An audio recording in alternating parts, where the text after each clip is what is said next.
Hi friends, అందరూ ఎలా ఉన్నారు? ఈరోజు రెసిపీ వచ్చి అప్పుడప్పుడు అరుదుగా దొరికే ఇసుక దుండలు. ఈరోజు మార్కెట్లోకి వచ్చాయండి. మన అలా కిచెన్లో కర్రీ అయిపోవాలి కదా. ఇంకెందుకు late, welcome to my channel అలా కిచెన్లో. ఇసుక దుండలు అంటే ఇవేనండి. ఇదిగోండి ఇలా ఉంటాయి. స్టవ్ వెలిగించి మట్టి దాకా పెట్టుకుని ఆయిల్ వేసుకోవాలండి. ఆయిల్ కొంచెం ఎక్కువే పడుతుంది. ఇప్పుడు ఉల్లిపాయ, పచ్చిమిర్చి వేసుకోవాలి.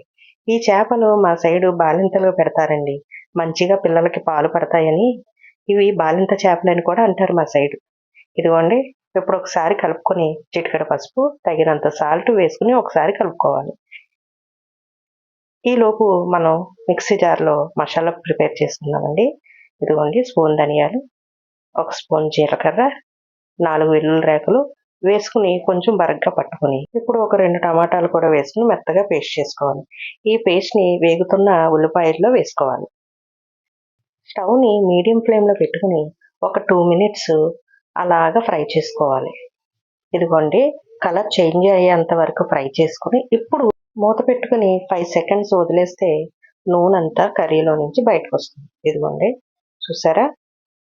ఇప్పుడు 2 స్పూన్స్ కారం వేసుకోవాలి. పచ్చివాసన పోయేంత వరకు కాస్త ఫ్రై చేసుకుని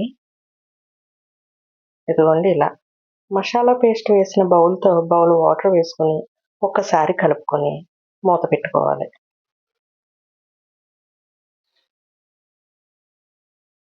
ఇప్పుడు వాటర్ అంతా ఇంకిపోయి ఆయిల్ పైకి వచ్చేంత వరకు ఫ్రై చేసుకోవాలి.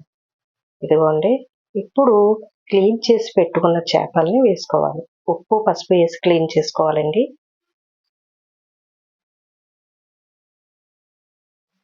ఇప్పటి నుంచి గరిటె వాడకూడదు. ఇలా వేసుకుని నిమ్మకాయ సైజ్ అంత చింతపండు గుజ్జు చేసుకుని చిక్కగా వేసుకోవాలి. ఇప్పుడు క్లాత్తో ఒకసారి ఇలా కదుపుకోవాలి.